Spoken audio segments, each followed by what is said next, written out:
if there's one message that we can get out to the audience tonight, it's that you need to understand and take ownership for your lodge.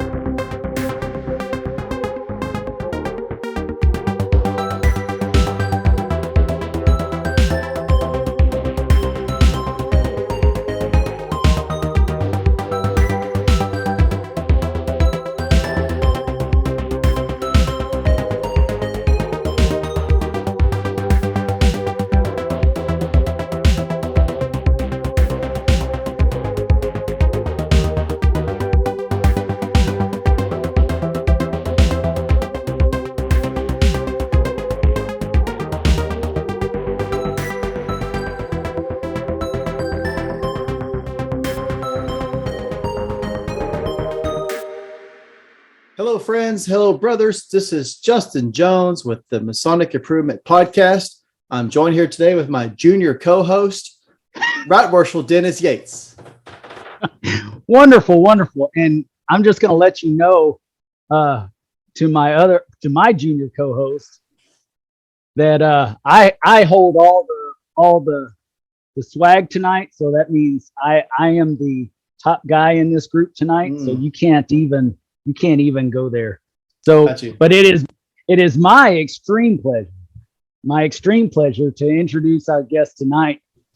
Now, if you think I'm controversial, this guy wrote the book, and I fell in love with him the first time I saw him at Grand Lodge on the podium, and everybody was yelling back and forth at Grand Lodge over one of the resolutions. But that's just Kyle. We love debate. We're a lot alike in that manner, though we care passionately about our Freemasonry, but the debate is always. So without any ado, I'd like to introduce my real good friend. I won't say best friend because I don't want to hurt your feelings, Justin. One of my best friends, Kyle Wahlquist. Thanks for having me, guys. I didn't realize that we were doing the whole bling contest tonight, or I would have, suited up a little bit more and worn my chest plate. But yeah. There you go.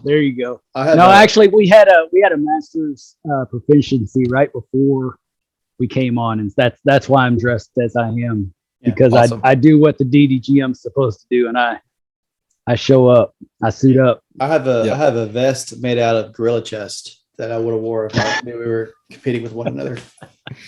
Okay, I'm really glad that we've set the bar for where this podcast is going. Exactly. So Kyle, tell us. Go ahead. No, Junior. Kyle, tell us a little bit about why you joined Freemasonry. When did you join, and why did you join Freemasonry?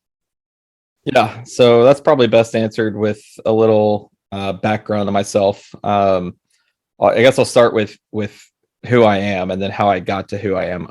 So Kyle Wahlquist, I focus professionally in my career with inside marketing technologies. I'm a subject matter expert for one of the world's largest conglomerates of marketing agencies and marketing firms. I oversee kind of like thought leadership for multiple agencies and for some of the largest brands in North America and in the world. I direct thought leadership for generally global campaigns and how to implement technology in the most effective way possible to get your message out with the least amount of dollars, which, as you can see, plays big into Masonry. And part of that, which we'll talk about, I'm sure, through this, is I'm so experienced in because I had such a passion area in Masonry and spent so much of my free time studying it over the past 15 years. But to the origin story of me and Masonry, I was interested in Masonry about 16 or 17 years ago. I was a senior at SMU in Dallas, Texas. I was studying philosophy, religious studies, political theory. And as I was entering my senior year, coincidentally enough, National Treasure had just come out, and the effects of that were kind of rippling through our culture. I was also hearing that a lot of the men that I was studying in, 17th, 18th centuries were Freemasons. and that meant nothing to me. I knew nothing about Freemasonry. Later found out that I had a few generations back, my family was very strong in the organization, and everybody but like my great grandfather in the lineage had joined. There were multiple brothers at that level. They had all joined except for my great grandfather, and nobody joined after that effect. And so didn't learn that until years later, but got interested in it and started trying to figure out what is it, and if I was interested, how do I become one? Because so many of the kind of scholars and philosophers and men that I was studying in political philosophy, early revolutionaries were Freemasons. And in that, started reaching out to a lodge and trying to figure out how to do so. I think this will play into the larger conversation. So I'm going to share this little slightly humiliating moment. But I started by just showing up at lodge thinking, oh, it's a business. I'll show up and somebody will be there. And you'd be surprised.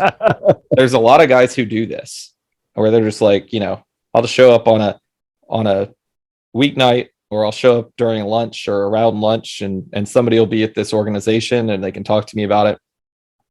And, now that I'm 15, 16 years on the flip side, I can talk through some of that and how lodges can prep for those type of actions. But that's pretty common. People hear about this organization and they think that it's, still in the heyday and possibly Illuminati controlling the world. And they expect somebody to be in the office and able to return an email. Yeah. And of course, as we know, that's not always the case, right? We're a nonprofit organization run by men who are donating their spare time and free time, same as you guys are for this podcast, to share information and light to guys across the state and across the nation, and likely globally as well, I'm sure. And so anyways, there was nobody immediately available at the lodge, and that's my kind of humiliating story. Is I sat outside of the lodge, maybe more than once, trying to wait for someone to talk to, and finally, I got an email back like 2 months after I'd sent one in, and they told me when dinner was. So the rest is history. Hey, 2 months for a response time is pretty quick by some lodge standards. That's pretty fast, especially back then. Yeah, guys, I hear what you're saying, but for everybody's sake, we're in the age of Amazon, so yes.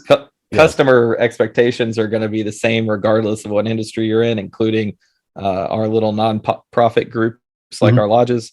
And so really we set a standard at Hillcrest that it's 2 days max, including weekends. So if you're going to be away from your email and computers, you're going to be down in Barbados or Cancun or touring France or something like that, like give the email to somebody else and make sure somebody can respond. Absolutely. And I have a perfect example of that happened just here recently. Last week, somebody reached out to me on one of our pages on one of our lodges. And our lodges didn't have Facebook and they didn't have web pages until I came around. And so I developed it also. Now I'm the lucky sap that gets to answer all the emails and all the Facebook messages and all that kind of stuff. So anyways, a lady chats in through Messenger and says her dad just passed away and would like a Masonic funeral. We would have never known if I hadn't answered that in a timely manner. The funeral's tomorrow. We're able to have a group there to do the funeral, to perform the honors he deserves as a 53-year Mason, because I answered that messenger. And if I hadn't, it would have just gone to the church and nobody would have had that honor, and she would have walked away disappointed in our fraternity, as well as the potential of her boys and her kids, her grandchildren, whatever, that potential audience that is there to see that last degree as we send somebody out. They would have never had that opportunity. So extremely important that we get back right away, and we'll probably touch on that more later. Yeah. I just had to. It was so relevant right at this moment. So yeah, that's pretty important to talk on. And so I think keeping the spirit of conversation for this podcast, and hopefully we're not anticipating anything too formal from me, because other than putting on a suit on and looking nice once a month, that's pretty rare, formality wise. But I'll just kind of pepper this with insights and kind of tips and suggestions for some of the audience as we converse and have some of these conversations. Yes. Yes. So for everybody's awareness, I previously been chairman of the Grand Lodge Internet Committee for Texas. I'm currently the membership chairman for second year in a row. Glad to do it, but not of my asking to hold that position 2 years in a row, but glad to do it. When we talk about new media and getting visibility out as much as we can, that's fantastic. And I encourage it, of course, within bounds. You don't want to plaster everything out there, but things that are made appropriate and general information for, lodges and so forth. Great. But you have a responsibility. Every time you open up a new communication channel, you have a responsibility to support that channel. And most lodges, they can't even support their own website, or they can't support their Facebook pages or whatnot. And so I encourage you, for anybody listening, to start these new channels and get on these platforms where, the young men are, who can, ask the right questions and potentially join if they're of the right character and so forth. But in doing so, know that there's a responsibility in that. And if there's a way to set up, like in Facebook, for instance, we've got our Facebook page at Hillcrest Lodge, and we've got an auto responder on there. So if anybody contacts us through that, it'll auto respond and say, hey, we'll get to your message on here. If it's not important, just know we look at this maybe once a week, sometimes more, sometimes less. If you have anything that's urgent, contact our info at dallasfreemasonry.com.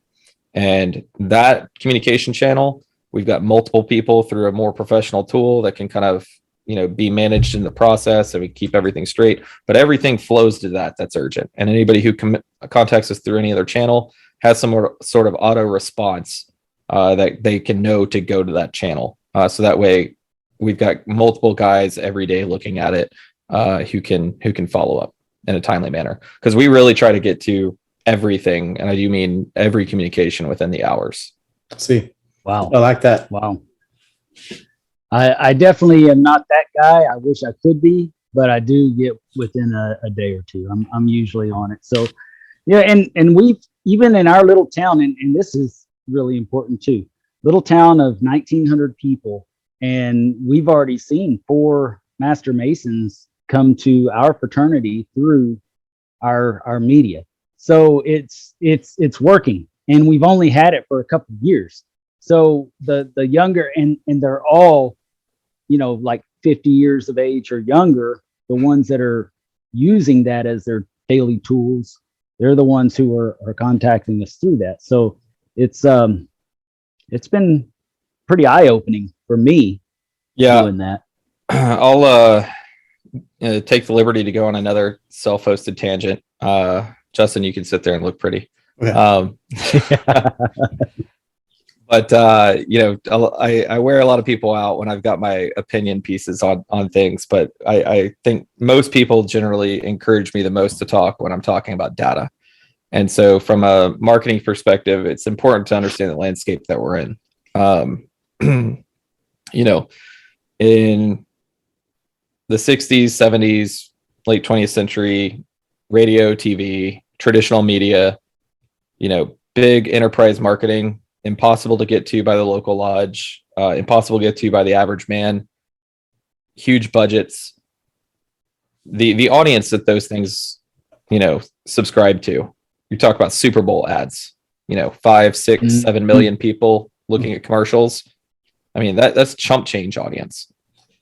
Like the stuff that you can reach, the people that you can reach now with just the know-how is larger than Super Bowl ads. Wow. Like back in the day, and for free or near free. Yeah. Right. Yes. So by setting up a website, and if Facebook's great, all the other platforms are great, but if you don't have a website, you don't own your space. And it's something you're constantly going to have to update to keep up with everything else. But a website is like your constant, like, bedrock. It's your house that you own. Everything else is like a channel that you rent, is the analogy that we generally use. And your website can be surfaced in Google. Well, why is that worth anything? Because in America, just in the US, there's 267 million Google searches per hour. Not per year, not per month, not per day, per hour. There's billions per day globally. I think it's something like, it's north of 90% for sure, but I think it's like 94, 95% of people, adults, anyone in there, I'm aware I have a problem or a challenge or something I want to solve, to what that solution fit is, interact with Google, not other search engines, Google, at some point through that process. So that means that if you answer the right question, and all Google search results are all localized. So this is highly relevant for our fraternity, because especially for the more localized lodges that don't have a lot of like direct competition, or even those who do and don't have a lot of online competition. If you're aware of what that journey is, if you go back to your kind of like involvement in getting interested in Masonry and petitioning for membership and all the questions you're asking, if you hear the other guys coming through the inquirer process at your lodge or other lodges and hear the questions they're asking, they're not all the same, but you pull 30 guys together, you're going to get five similar experiences. And you start crafting content for those experiences online. If you're local to that person, you're going to come up. Right. And so, we can look and see that in Dallas County, we generally have about 100 men a month looking for how to become a Freemason. Just that term, exactly phrased that way. Interesting. How to become a Freemason. So a lot of our website at Hillcrest Lodge is completely directed at how to craft content, answering that question, supporting other questions that support that question, and supporting that experience. And I mean, the fruit shows for itself. I mean, we've been ranking number one on Google for 10 years now for almost every keyword. And there's other lodges who come up for some things occasionally here and there. But I mean, if you track 100 keywords focused on anything close to that, we're going to be the top one. We've got our own like Google image graph over to the side and all that kind of stuff. So, wow. Yeah. Well, I like that a lot. So that's very interesting to hear that. Sorry, Dennis. No, go ahead. I will say I do feel overall, maybe not at the individual lodge level, but I feel as though overall the fraternity is doing.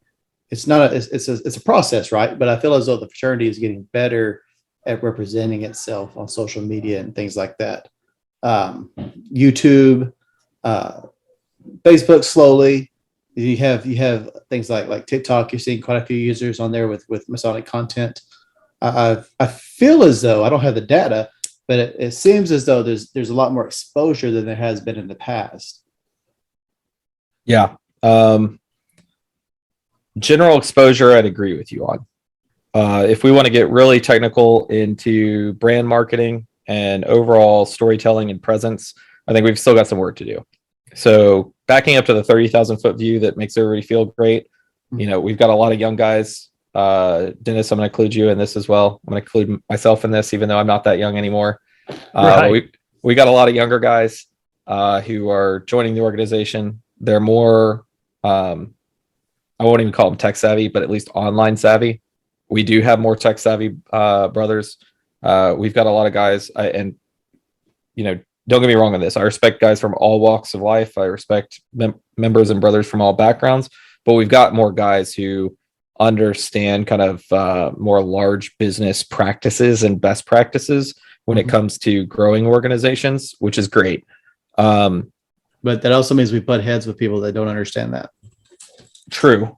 But I think that, with time, that too will be overcome. Yeah. And I think we're starting to see that now, at least in a little bit for those of us who have been around long enough, which I think everybody here is roughly on similar pages of that.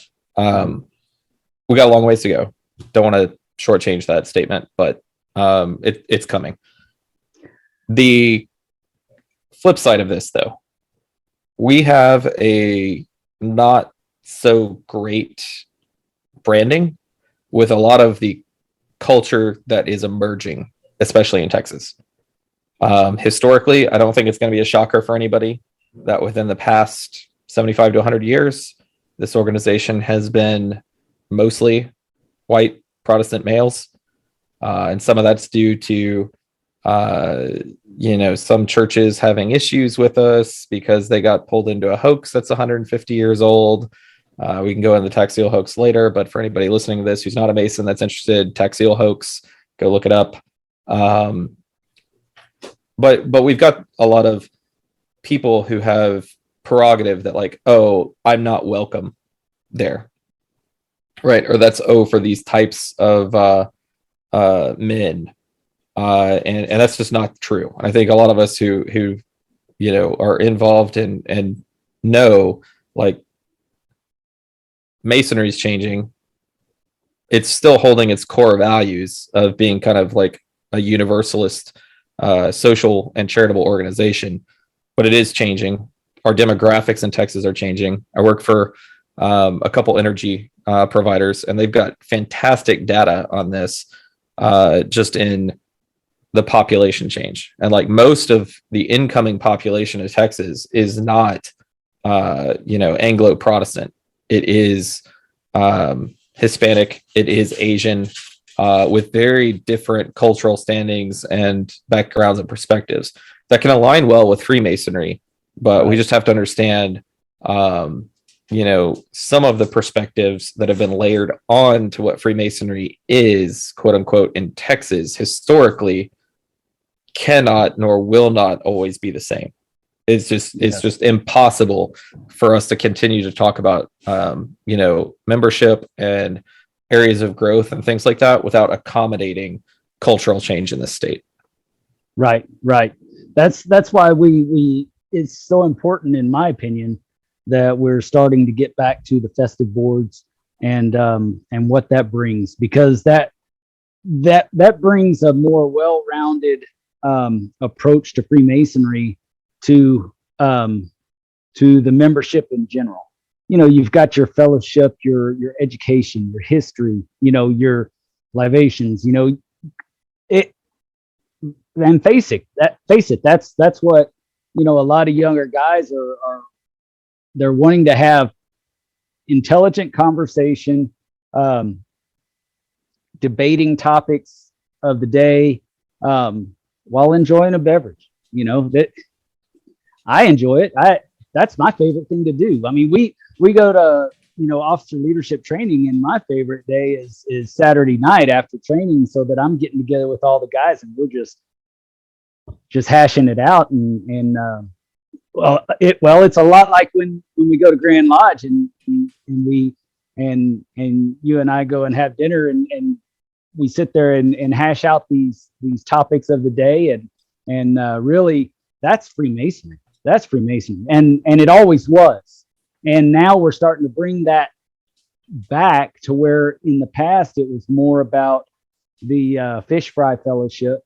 Now it's more about the intellectual fellowship and sharpening each other as we go. Kind of that's what I'm seeing.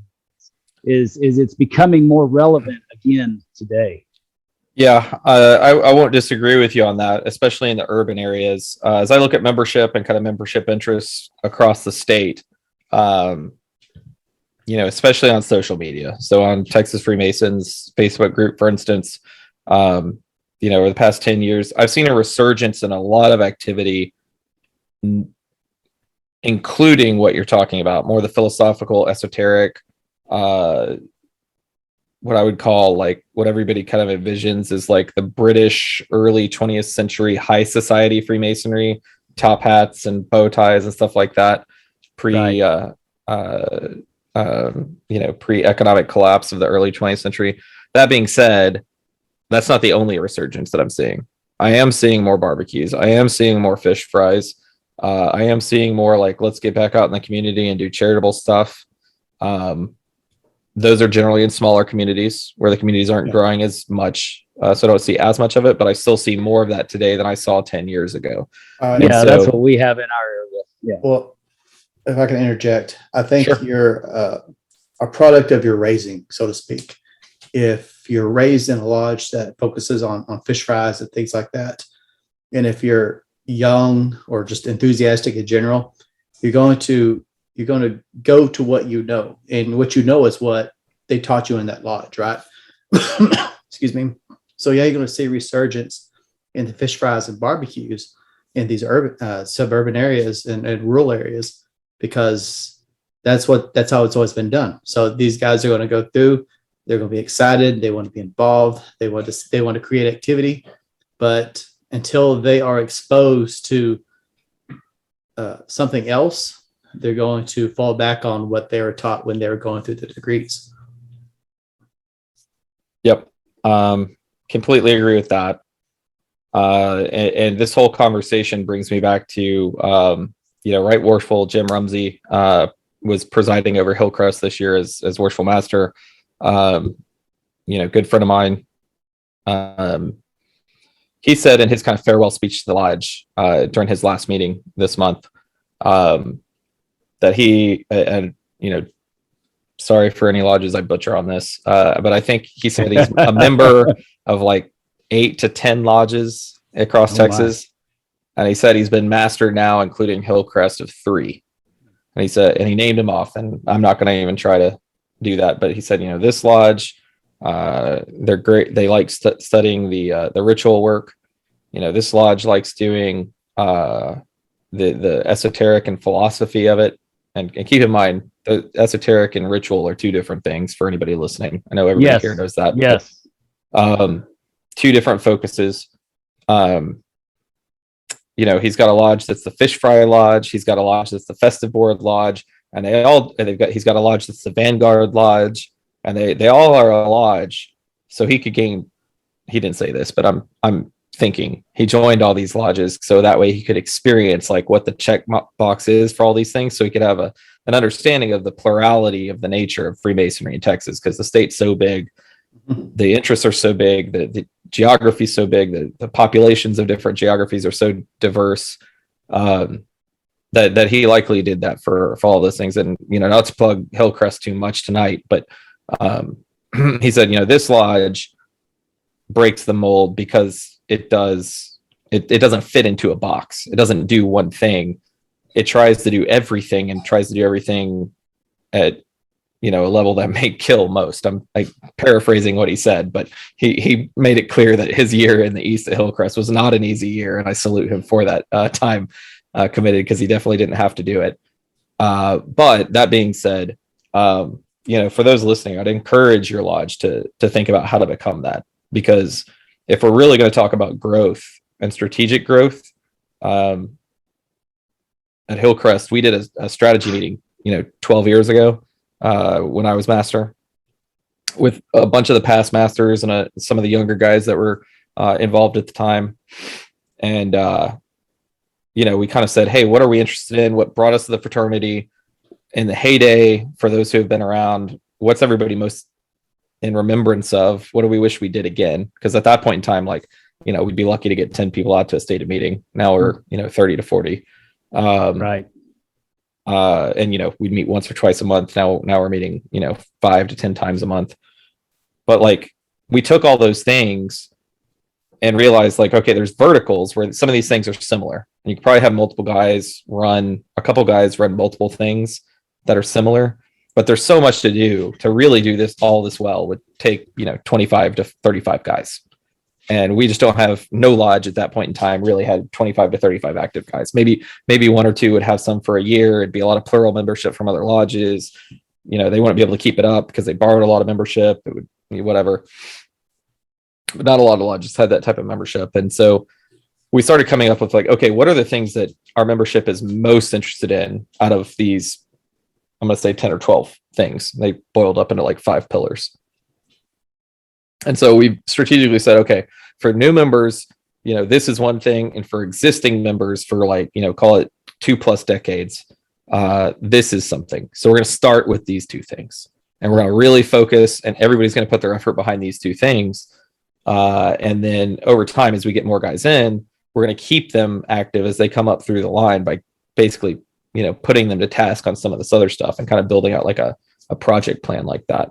And I mean, now that's how we've gotten to the point where we've got statements where, Jim's like, we're growing in all directions. And all this to go back to your point, Dennis, on like, festive boards are important. We started doing those 10 years ago. We kind of fell off around 2017, 2018, shortly after the remodel, just because that took up so much time and energy. And then the pandemic hit. We got back to it this year. But it's a lot of things to keep the energy going, because the important thing is keep the energy going. If you only focus on one thing or two things, you're going to piss a lot of people off. They're not going to get the experience they want. And for a lot of lodges to grow, their growth is dependent on bringing as much diversity of interest together as possible. And, sometimes taking one for the team and doing what other guys want to do, expecting that when it's time to do something you want to do, they're going to chip in as well too. Exactly. We've talked about Hillcrest quite a few times on this show, just because I visited there. It's probably been close to 8 months now. It's been a while. Neighbor, that's been too long. Yeah. Like a Wolf Brand chili commercial. But it was everything I thought it would be, and then some. And so, you have a fantastic lodge. The brothers there are outstanding.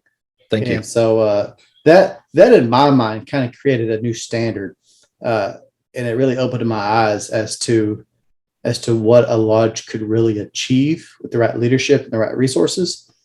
And so, first of all, hats off to you guys for what y'all did there. But I encourage anybody in the area that has the time, make your way to Hillcrest sometime and see what a lodge can really look like, because it's probably, I would say Hillcrest looks like what most non-Masons expect a lodge to look like. It's phenomenal. Yeah.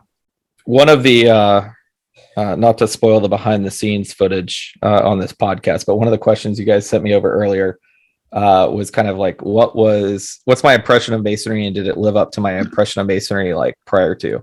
Mm-hmm. Yes. Did it meet your expectations? That was the question. Wah, wah, wah. Yeah. I mean, the degree definitely did. The EA degree definitely did. The other degrees definitely did.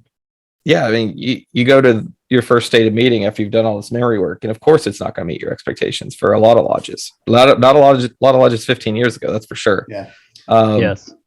Now, and even today in my area, I can tell you that's why I do travel as much as I do, and I recommend that everybody that feels like they're not getting the Freemasonry they want, they need to travel and visit other lodges, especially in the bigger cities, and not because they're so much better than what we have as far as community closeness in our lodge, but they do have that different aspect that's going to heighten all your senses. You get a little bit here, a little bit there, and then you get your Freemasonry because you're reaching out. You do have to put a little bit of effort in still today, because we don't have the well-rounded lodges that we should have. And Justin and I spoke on this a long time ago on my first interview, that's exactly the case. Yeah. I just want to say, I'm pretty rural where I'm at. And so when we have these new Masons that come into the fraternity, I really try to get them to attend like the festive boards that are local, like the OLTs, the forums, the Grandmasters conferences, more urban lodges, larger lodges, just to get them exposed to something, because it's so easy to sit in a rural lodge or even in a rural district and just not really be exposed to anything different. Yeah, I think it's important at your lodge level, or at least within inside like your local community of lodges, if you got multiple around, to get guys involved in things that are different.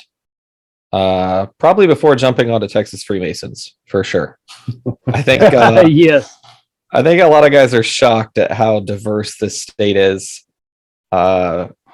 with people's perspectives on things like what it is to be a Freemason, and what your lodge is supposed to do, and what is Freemasonry. Yeah. Because that's not the same answer for everybody. Now, historically, arguments could be made there's a lot of business arguments that could be made. We could all make different perspectives and different arguments, but you're not going to come to a singular answer on what that is. Well, that's for better or for worse.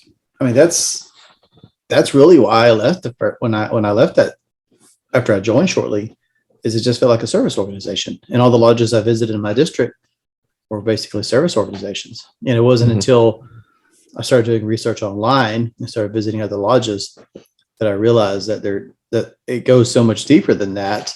But you have to know where to look. You have to do the research. Yeah, that is probably the thing that, as I started, after I became master of Hillcrest and I started getting more active with inside the 14th district in Dallas, and I started getting more active with the committees at Grand Lodge.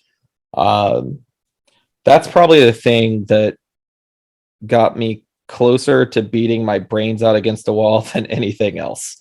The fact that you've got a generation of men who have been tasked to be, the stakeholders of the organization. They've inherited it from a list of, best practices that have been watching the fraternity demise for decades. Mm-hmm. And because it's law or tradition, maybe not historical tradition, but tradition within their experience of Freemasonry. Within that lodge. Yes. Yeah, it's the way that it needed to be done. Mm-hmm. And I mean, you can only I think this is a false attribution at Albert Einstein, but somebody said the quote at some point that, insanity is doing the same thing over and over again, expecting different results.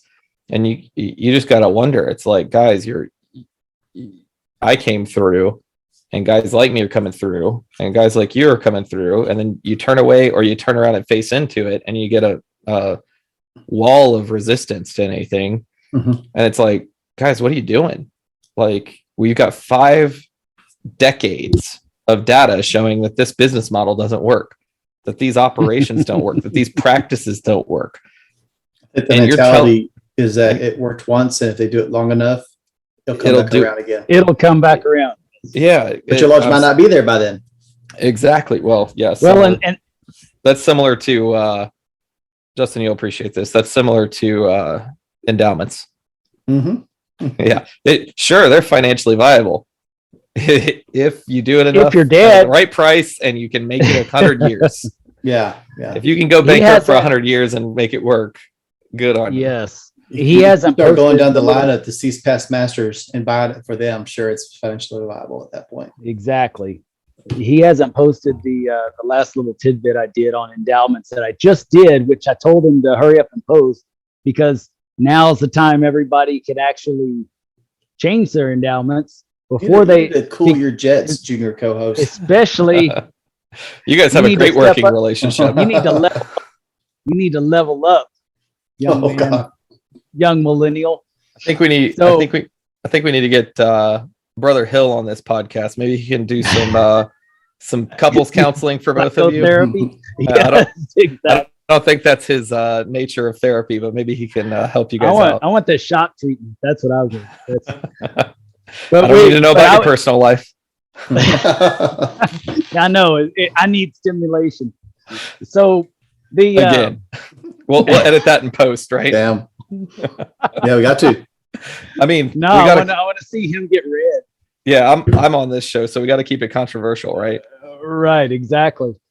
But that's it's interesting that you talk about that, because when I came to this lodge that I'm at now, and I'm not going to say which one because I'm a member of a couple of them down here, but when I came down here from the lodge up in McKinney, St. John's 51, it's been a Vanguard lodge since I remember. And when I came down here, it was a whole different dynamic, and it took some adjusting, and it took a lot for people to adjust to me. That's for sure. And now, though, they're starting to see some of the ideas that I've had and that other like-minded brothers have had starting to work, and they're starting to shift the momentum. So they're starting to understand, though it still came to a point to where, and I'm not going to call out anybody on this, but it came to a point to where I was asked to serve in different capacities outside of the lodge with different, whether it was Grand Lodge or Scottish Rite or whatever. And it almost seemed like there was a pushback because there was too much information coming in. And so it all started coming to a halt again. And then now they're starting to come around again and see that that's not such a bad thing either.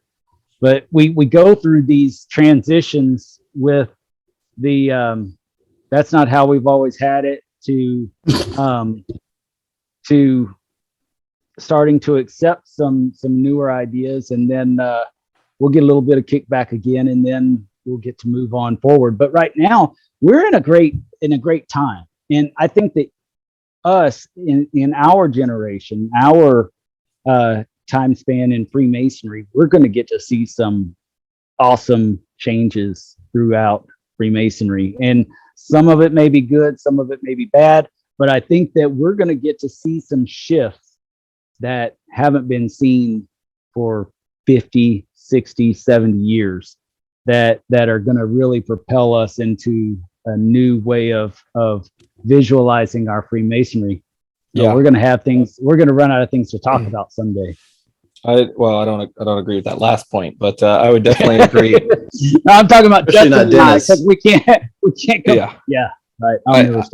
I will definitely agree with your other point. I think that membership numbers are probably going to maybe go down a bit more. I think membership quality, and by It quality, has to.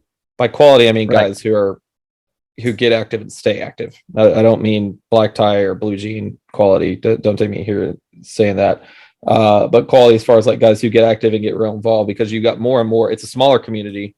And so you've got more of the guys who have got buy-in now, who've been working on it for 5, 10, 15 years, who have buy-in, who are making changes, who are getting more of the buy-in to make changes. And not just to change everything. I'm saying big statements here. I don't want Not people reading change into for my changes. words. Yeah. Not Yeah, but change like, for change sake. We're not talking about changing the work. We're talking about preserving the work through organizational change to make sure that Yes. works. Yes. But those type of Utilizing things, technology. yeah. But we'll see. I think membership will go down a little bit. I think the membership that we get will become a higher percent of high involvement, high retention. But yeah, I think we're on a turn where you're starting to see coalitions of guys come up in the state, and the coalitions are largely, they're not all of the same, let's call it political party camp, but they're all in the same kind of half, where they all understand the differences and the values of the differences. They are largely more of what I would call the Dan Brown History Channel generation. Which is a conglomerate of American generations, but they are the ones who are looking for more of the dim light experience and, maybe hardwood floors and checkered pavements, Yes. as opposed to bright blue carpets and let's make it warm and friendly for everybody. Yes. These generations want a challenge. They've grown up with participation trophies their entire life, and they want to feel like they're included in something, but including in something that's special. And that took something to get into. So, I know there's limitations to some guys being able to actually learn all the work. And I know the state is somewhat unique and actually still making membership do that compared to some of the other states. But that's the type of experience that I'm seeing more and more guys ask for and get interested in, and then stay involved in and have a heavy retention with that. And so, somebody said something a minute ago around like the presence of Hillcrest Lodge, and that remodel. Like that remodel was probably 7 years worth of work, and we went from that bright blue carpet and blue walls to a really solemn environment and a really respected and I might even say sacred ground, that you'd be like, oh yeah, this is the lodge that I saw on the History Channel, or something like that, because I knew, and many of us coming in knew, like we were the right people at the right time to have just the right interest. The stars aligned. There was no way you were going to get us out of here. There was no way, once we were in, there was no way we were going to back down. And we'd put up with, counter opinions for years. Yeah. But we knew we were a minority. And I'm not saying every lodge needs a complete overhaul and remodel. But look at your lodge and look at the History Channel documentaries and so forth on Freemasonry, and then what steps you can make to align your lodge and your lodge branding to that kind of experience, because that's what guys are going to expect when they come in. So when they're seeing it on TV and seeing the majestic nature, and then they show up at your lodge, even if you keep it behind a veil until they have their degree, they show up and they see what's going on. And this entire conversation bait and switch, just like Justin's always said. Yeah. Can I speak? This entire conversation. You spoke plenty earlier. I'm reminded of it was a tour that I took with some other people, and it was by the county judge, who's also he's a brother Mason, and it was at Hillsboro, again, very rural Texas town, but I'm going to elbow drop you next time we meet. Just anyway, but rural Texas town, but the courthouse is very nice. It's a very beautiful building, especially inside. I have never really been into the courtrooms in the courthouse, and that's a goal most of us have, I think. And so I didn't really know how nice this place looked until I went upstairs and went through everything. But he made a comment towards the end, and it was in regards to how beautiful the courthouse actually looked. And he said it's important that a courthouse look somewhat majestic, because when you come in, when you enter the doors, you need to be somewhat struck by the majesty.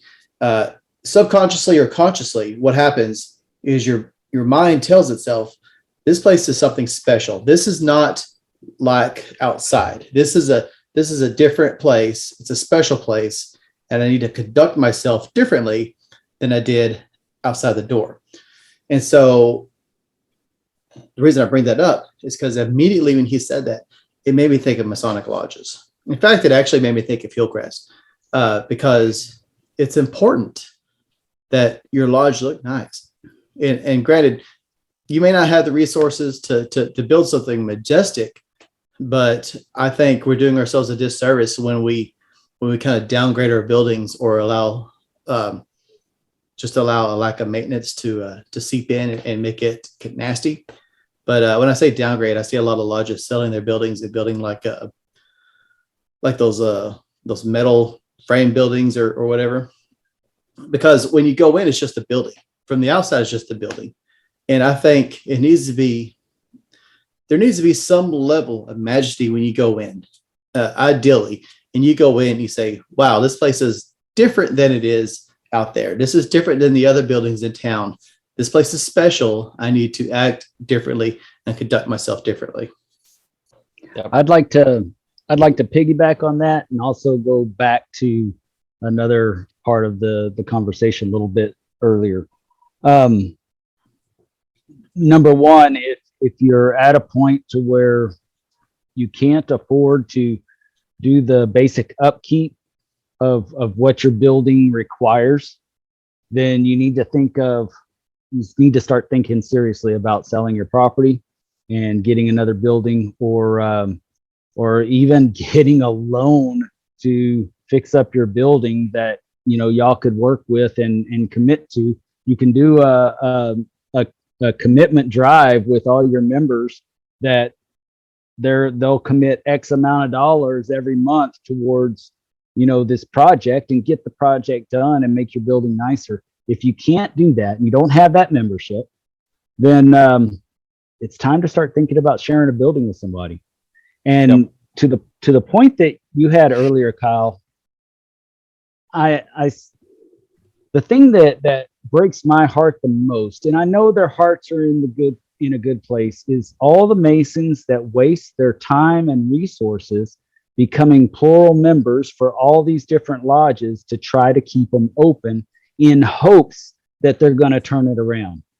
Yeah. And in reality, if they're still doing the same things and they're not thinking outside of the box, it's not going to turn around. And then you're just depriving your home lodge or the lodge that you truly, connect with from experiencing that next level, because you're taking your time and your resources away from that lodge. And I think if we and the healthy lodge can't raise the dues what it needs to be because half the membership are supporting half the lodges of the district. And that's exactly right. And that goes along with the dues and it's finance 101. You just have to, what you can afford. You can have all the Freemasonry you can afford, but where do you want to put that money? Where do you want to invest your money so you get the best return? So if I'm going to invest my money in Lodge A and Lodge B, C, and D, then I'm not getting a very good return on any of those investments. But if I double up into Lodge A or triple up into Lodge A, I'm going to get such a better return because we're going to have better food, we're going to have better education, we're going to have better history, we're going to have a better ambiance, we're going to have all the things that Freemasonry deserves.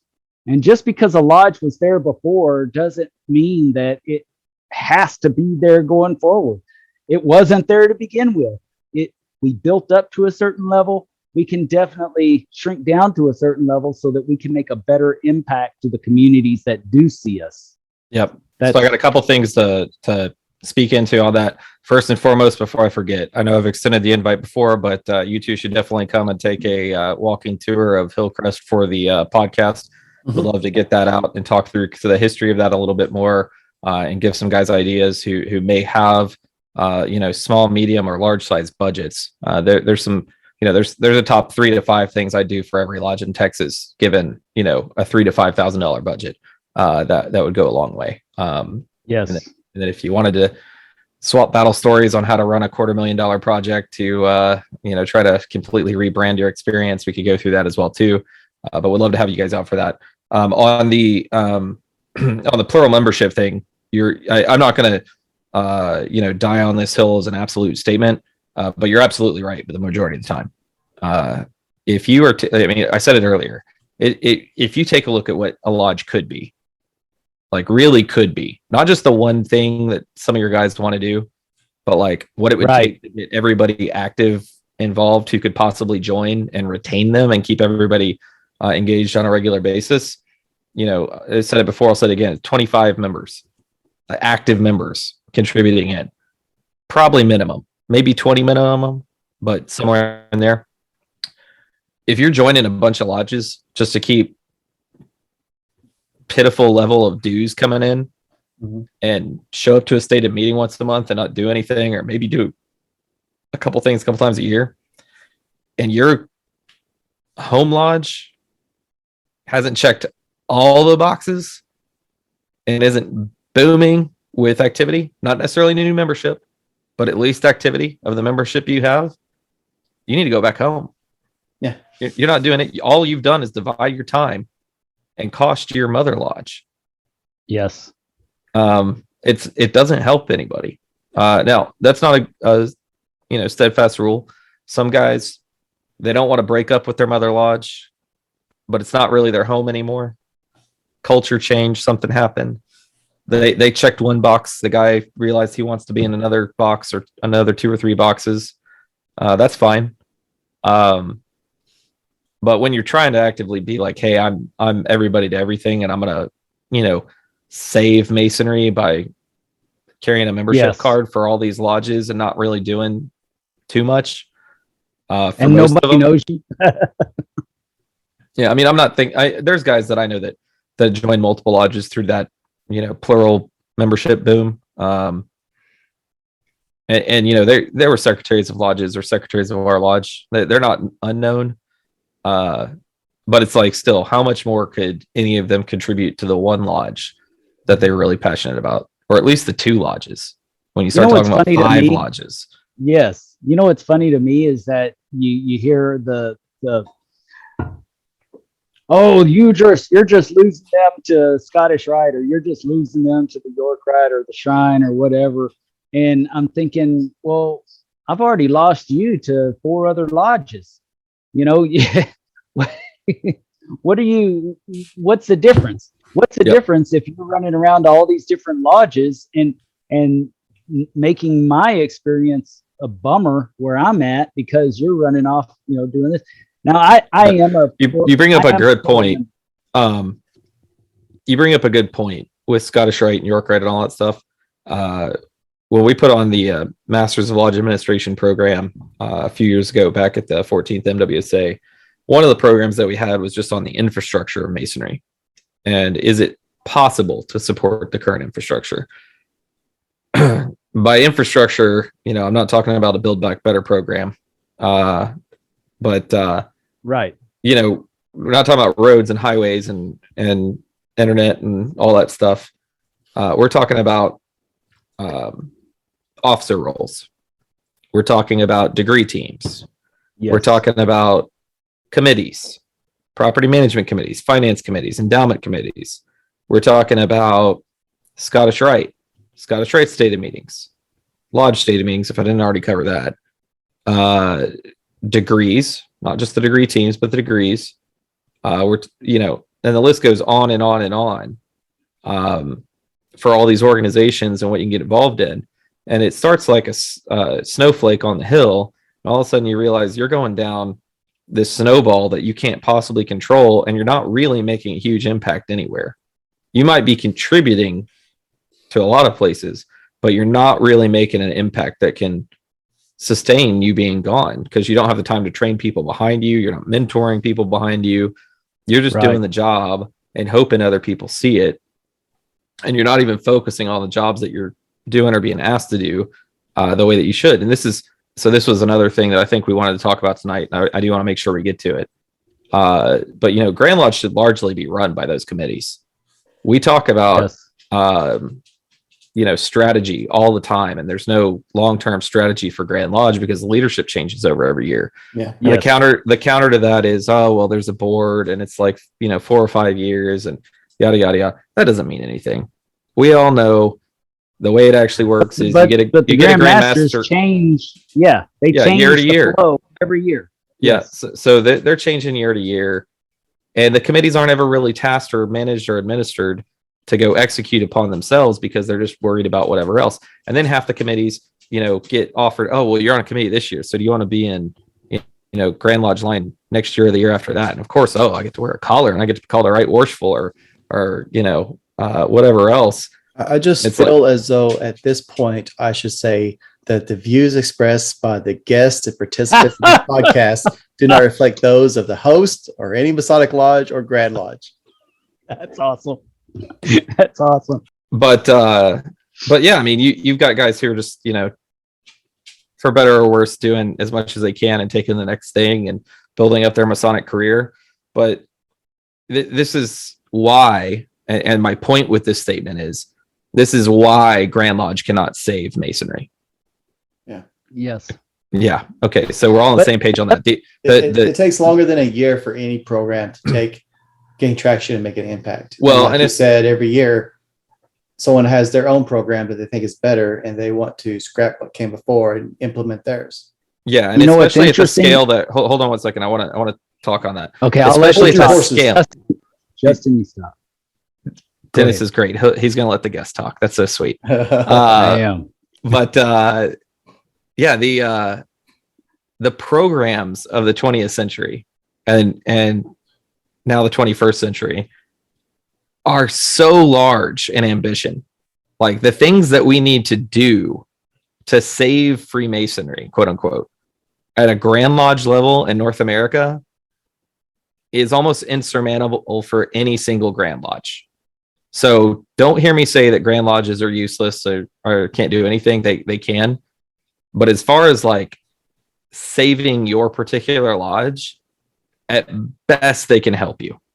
And so if there's one message that we can get out to the audience tonight, it's that you need to understand and take ownership for your lodge. Mm-hmm.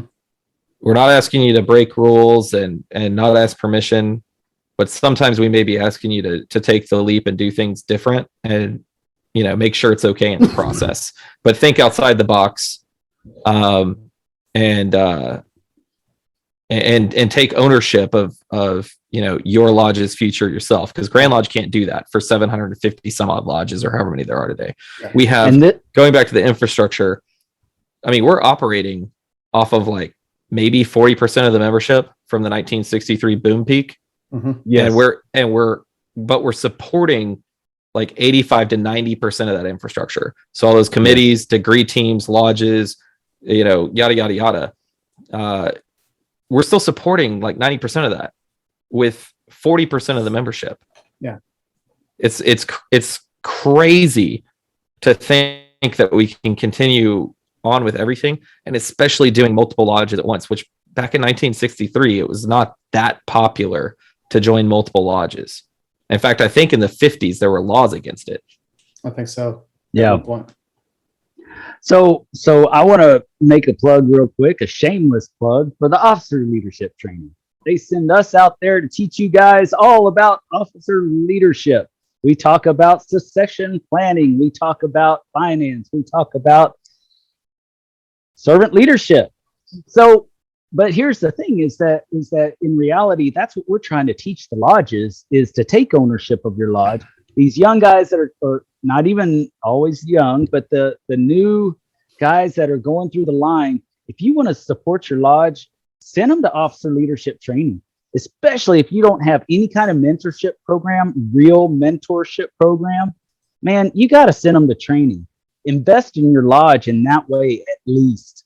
And then, because what we're talking about is doing that. It's talking about, you know, having your committees set up with your officers so that they're building in their understanding of how the lodge works as they go, and they're running those programs as you go, so that when they jump in the seat, they're not going to go and change all those programs because they know the value of it.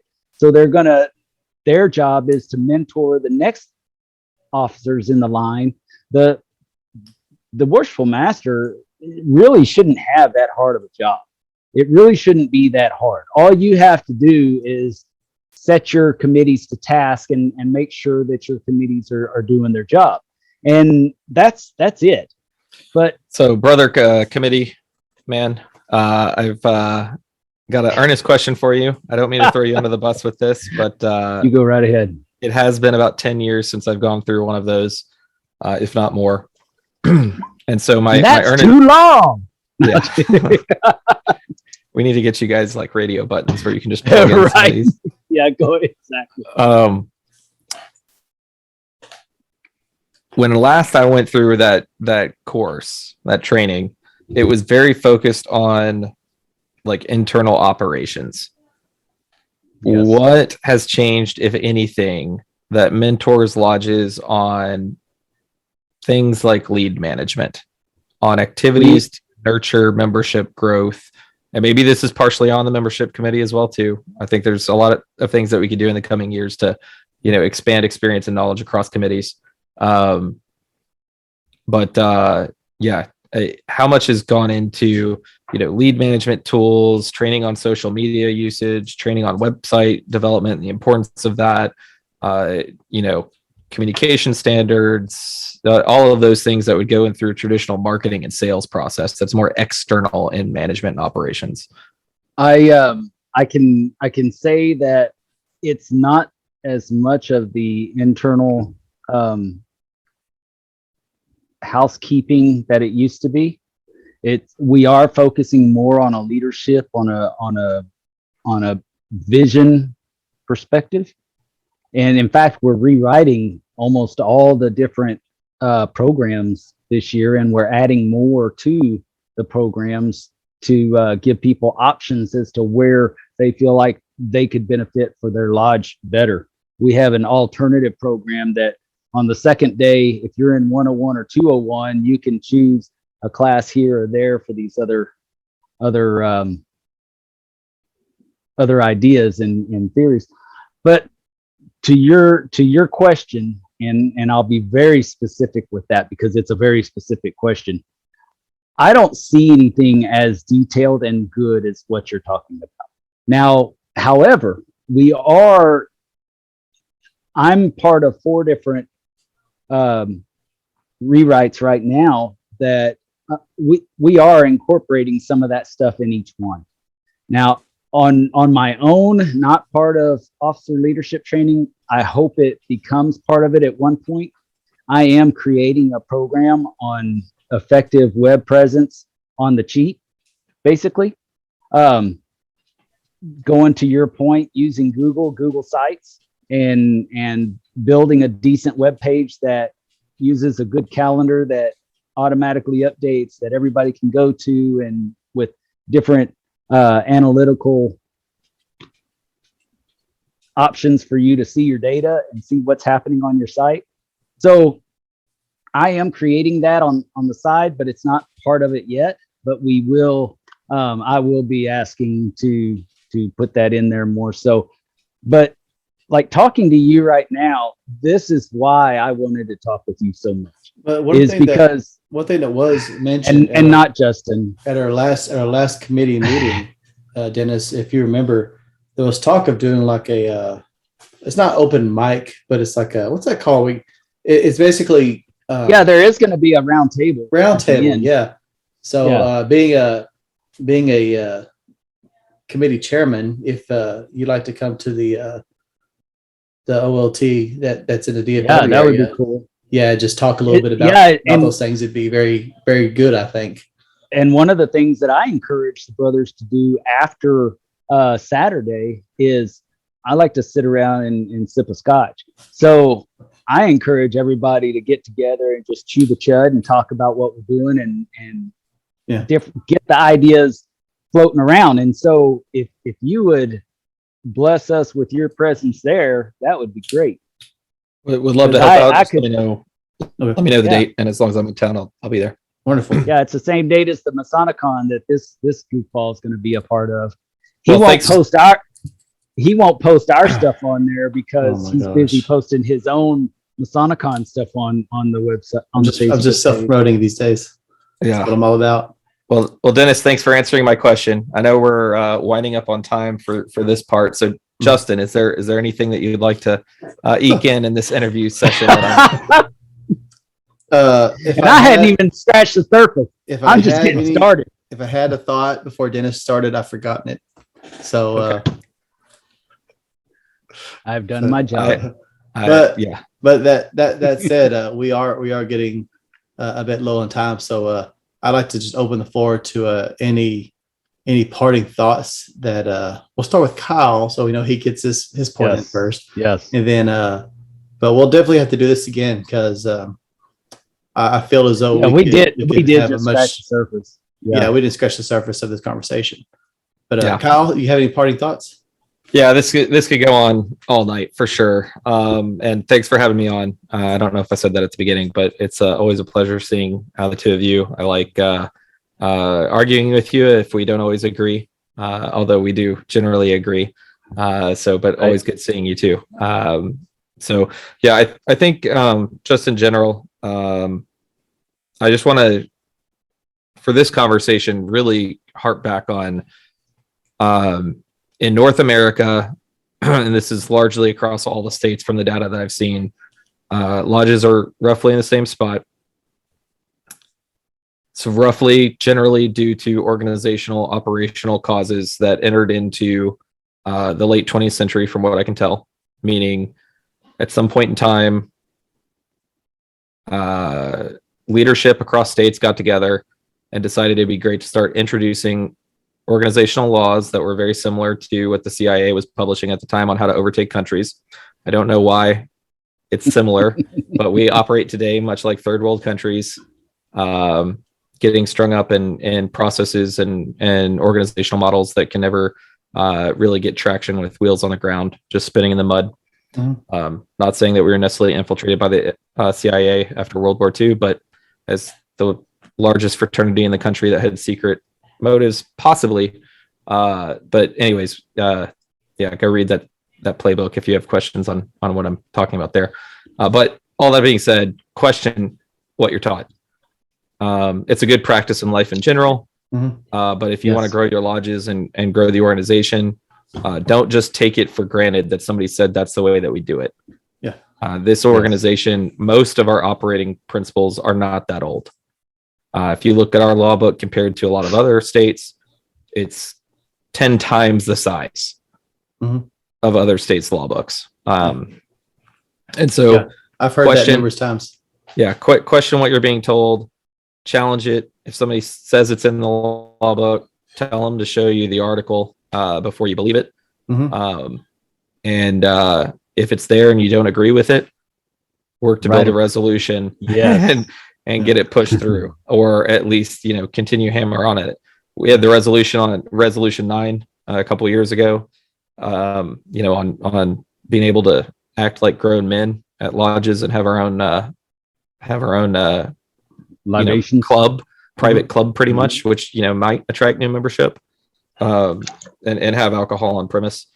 We were going forth with the resolution. There were a lot of games kind of being played with the legality of Grand Lodge that year. It was pandemic year, so everybody was kind of wondering what was going on. We had some new players involved, but a lot of the guys of those 50 some odd signers of resolution 9 weren't allowed to speak without closing out the argument, which as an aside, we had a resolution this year where multiple grandmasters, previous grandmasters had spoken, who all signed it and didn't close it out. So just showing some inconsistencies there, but largely the point of the conversation is for things that aren't working for the organization. We all thought that resolution was going to fail. We thought it was going to be 20% pass, 80% fail. We knew that kind of going in.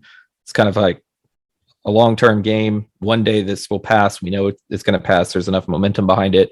But somebody had to take the bat to the plate and be the first one to swing. And so they're all chiming in my ear up there on stage and like, oh, it doesn't look like it's going to pass. You want to pull it, do it next year? I was like, absolutely not. Time's on our side. This will pass. It's not if, it's just when. And we want the data point on what the objection is today, so we can come up with better arguments against it in the future. And B, know actually how much of a voting populace will vote in favor of it this year. And to our surprise, I think most people know this, but it wasn't a 20-80. It was like a 37, 40 something or 60 something, right? Yes. So that's getting really close to a 50-50 call right there, with a very hamstrung proceeding. But yeah, it's going to pass one day, and so it's just a matter of time. But all that being said, challenge the status quo. Don't just do it to annoy people, but be constructive about it and do it in the heart and spirit of trying to grow Freemasonry. So very interesting data would have been the age of the voters, the yays versus the nays, the average age. I mean, I could guess, and I'm sure you can too, but I would have liked to have seen that. Yeah, I've got to guess on that. Although sometimes I hear arguments from certain people, and these are just certain instances, so it's not reliable data. But some guys make arguments that surprise me. That younger populace that I think would normally be a yay was actually an A, and some of the older guys are getting loaded in their hotel room at Grand Lodge and go to Grotto religiously. And they vote for it, so you never know. Yeah, well, I'm definitely not trying to paint broad strokes here, because like you said, there's exceptions for everybody, but I just think on average, we could probably guess what the H's were. Yeah. But yeah, I mean, as far as like a membership perspective, there's a lot that goes on at Grand Lodge that really should be run through membership committee. We see all this jurisprudence and everything else, but here we are every year talking about, growth and growth opportunities or areas that's stagnating growth. And we're not running it through the committee responsible for that growth on if these resolutions are a yay or nay as far as if we support them or not. Right.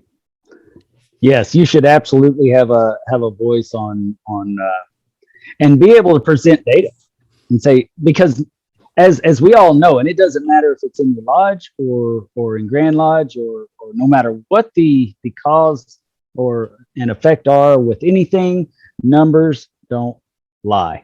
So, Well, you know, if you do could, that right. well, if you do it Masonically, it shouldn't lie. But if, everybody can misreport data, it can always be skewed to look a certain way or whatever. But I can absolutely tell you that yes, you can absolutely manipulate data for almost whatever argument you want. So, I know you. Let's not die on that hill. Well, yeah, but like when you're talking about the accounting for your lodge and your membership and whether you should have endowments, whether you should raise your dues, almost anything that you can talk about, there's numbers that can speak to that, and you can validate your opposition with those numbers, especially when somebody else is doing it on feelings. It's a lot easier to validate your position based on data.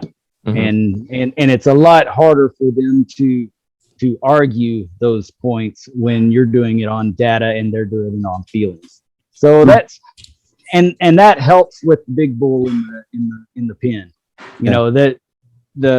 And that's, to your point, man, we've got to believe in ourselves and our abilities. We have to believe in what we're here for. And even though we're young bulls, we gotta stand right there with them and let them know that we're there for the long haul. Are those your parting thoughts, Dennis? No. Oh, okay. Hey, I was just gonna wonder, like, to get this into time for a normal podcast, are we gonna edit Dennis's comments? Half of them, yes. Yeah. All right, Dennis. What are your parting thoughts then? No, go ahead, Justin. No, you please. I insist. So, brothers, bottom line,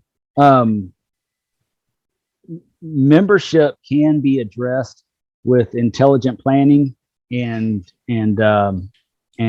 succession planning. You can it's not going to happen overnight, but you can work towards the goal and you can start putting little things in place.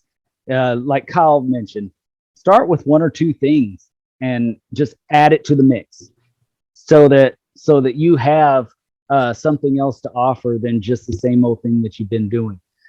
Add it to the mix, even if you don't. And consistency, guys, consistency. You have to keep doing it even when it's not successful right off the bat. Our floor school is the perfect example. It took 2 or 3 years before it became solid, but now every Wednesday we show up and we have 15 guys upstairs, 3 or 4 guys downstairs learning the work, and the young guys are seeing us go upstairs and they are motivated to do that afterwards. So it's consistency. So it helps. It evolves into something bigger. Otherwise, travel and see the Freemasonry that's out there. Pay attention to the groups that are saying they have a festive board coming up, or if you've ever heard about the Knights of Mecca, if you see that they're going to do a degree or something, go see it. The Lexington's a great example. They're going to be down doing the Lexington degree again, and you'll get to see how a degree should be done, even though it's not in the exact it's not in the optimal space, but it is a pretty cool space. But you see how it's supposed to be performed. And so, travel and find out these things, and don't let anybody tell you what your Freemasonry should be, because you know what your mindset was when you came in, and you know what you were looking to get out of it. Now, with that being said, you should also be open to what's there already as well. So it's a little bit of both. That's my thing. And if you don't know how to get in touch with these guys like Kyle and Jim Rumsey and some of the other guests that we've had, even non-guests that we've had, if you want to know where these places are, just just give us a shout and we'll help you get there. Cause we know these people, we love these people, they're the ones that make us smarter. As you can tell, I just talk a lot. Yeah. What's that Franklin quote? Something to the effect of like, always surround yourself with men that are better than you. That's exactly right. That's what we're supposed to be doing. Yeah. And probably my closing thought, even though I already had one, is probably on that. What I got out of Masonry, all this contributions I can give back now from, marketing and sales and technology experience and my professional career. A lot of that evolved through professional interests that I had, but I was able to operate with it in Freemasonry as like a playground or a sandbox almost. Yes. So it was a safe place for me to like continually progress my craft, not only in Masonry, but professionally, contributing to the lodge with things that I either knew about or wanted to know more about, working with others who knew something here and something there, testing it locally. Yeah. Yep. Yeah. And then testing it professionally, seeing what works, and then, exchanging back and forth. I mean, I wouldn't be where I am today without Freemasonry. That's absolutely. I agree. Well, I just want to say, first and foremost, thank you. I'm sorry, Kyle. We're all out of time. Oh, okay. I'll just cut out some of Dennis's and we'll make it work. But I want to say first and foremost, thank you, Kyle, for your time this evening. Thanks for having me. I don't know why it took this long to get you on the podcast, because it has been a long time coming, and it was everything I thought it would be and more. And we're going to do this again because we need to do it. We need to do it at Hillcrest. Yeah. That's what we need to do. Would love to have you guys at Hillcrest. We'll do it again, and we'll do it at Hillcrest, and we'll jump into some more of this stuff. And Yep. It was everything you thought it would be and more, and Dennis. And Dennis, yes. So you do realize if I do come up there, I probably will bring Dennis with me. So just be aware. That's okay. We've got a pretty good Tyler. Yeah, you might cover everything with plastic, just so you don't have to clean up after them or anything. Yeah, but, we would love having you both. Appreciate that.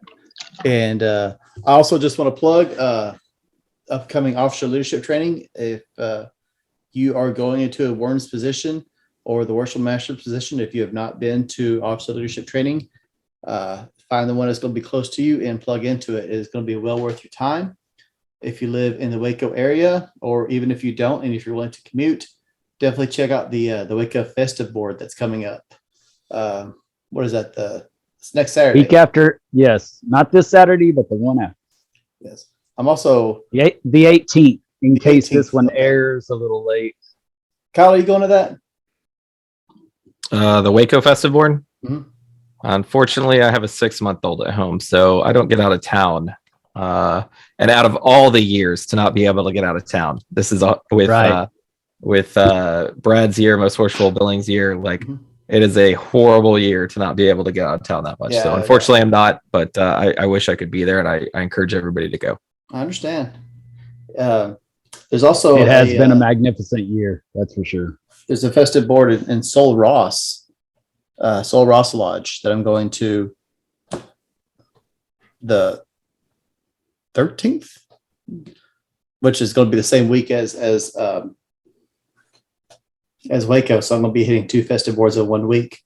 There's also one in Masonicon as well. Yeah. Speaking also with OLT training and Masonicon and a festive board and speaking of which, if you haven't got a ticket to Masonicon, that is also going to be well worth your time. There's lots of good things you can be involved with here in Texas, and definitely pick them all, get plugged in.